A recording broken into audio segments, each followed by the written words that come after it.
跟着小庆学中医，居家防病真轻松。亲爱的朋友们，大家好，欢迎来到小庆的中医课堂。那么今天呢，我们一起来看一下我们日常生活中也非常常见的一个现象，就是我们的打呼噜。说起呢这个打呼噜呢，就想起前段时间呢发生了一个有意思的事情。就是我们5月份古法针灸有一个班，然后那个班上有一个学员下课了，就这样跟我讲到，他说：“刘老师，你有没有什么针对打呼噜的特效学？昨天晚上我是整宿的没有睡着，跟我一起睡的那个先生。”整晚的打呼噜，他自己睡得很香。然后呢，我就告诉他，您可以试着帮他疏通他膀胱经上。我们膀胱经上，在我们颈项，我们项部这里呢，有一组穴位呢，叫做颈三针。您可以帮他疏通颈三针和加上我们的丰隆穴以及膀胱经上其他的利湿的一些穴位。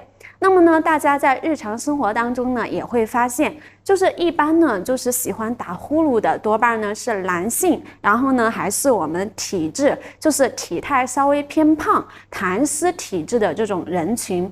西医呢认为打呼噜是什么原因呢？是咱们的呼吸道里面有异物阻塞，或者说是呼吸道狭窄而导致我们通气障碍。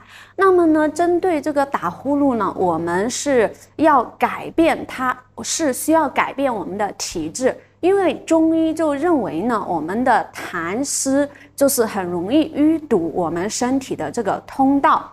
脾为生痰之源，肺为储痰之器。脾为生痰之源，咱们的肺呢是储痰的地方，脾是生痰的地方。所以呢，首先呢，我们可以疏通我们脾经上面容易淤堵的穴位点。譬如说，我们脾经上健脾助运很好用的穴位，太白穴、三阴交穴和阴陵泉。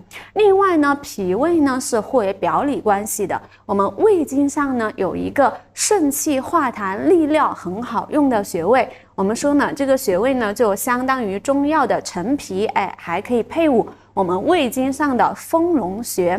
另外呢，咱们再看一下我们的膀胱主司小便，具有很好的利湿排毒的作用。所以呢，我们还可以选取膀胱经上容易淤堵的点，咱们的阴门穴、委中穴、昆仑穴。那么以上呢，便是咱们今日呢关于我们打呼噜这个症状的分享。跟着小庆学中医，成为自己的家庭医生，咱们明日分享呢更加精彩。